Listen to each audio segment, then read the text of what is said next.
In the women's division, there wasn't a whole lot of movement in the ladder apart from Paula Novotna just back after her injury. She rode well, but eventually got stopped by Annalise Lammerts at the battle for 4th position. Bruna Kajia came out ready for action in her heat against Lammerts, setting the tone for her heats to follow. Despite some strong tricks, Lammerts struggled at times, not riding as well in her prior heats.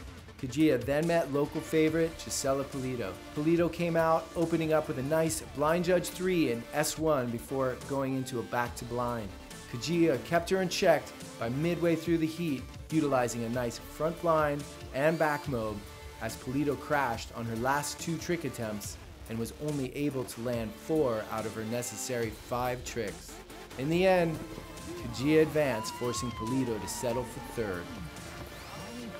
The winner's final proved to be a very close heat when Karolina Winkowska met Bruna Kajia to battle for the top spot.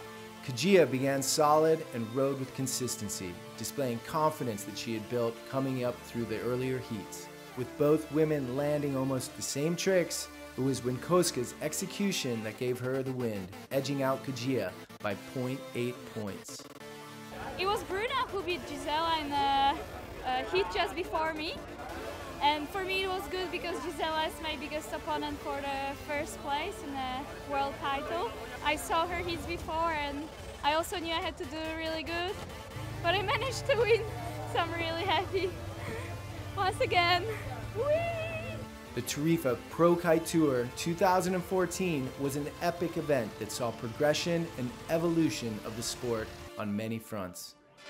With an unprecedented level of riding coming from so many riders, it's clear that the conditions here in Tarifa are world-class across the disciplines of big air and freestyle.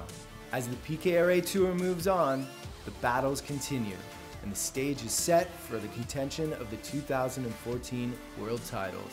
Join us as we move on to our next stop in Brazil.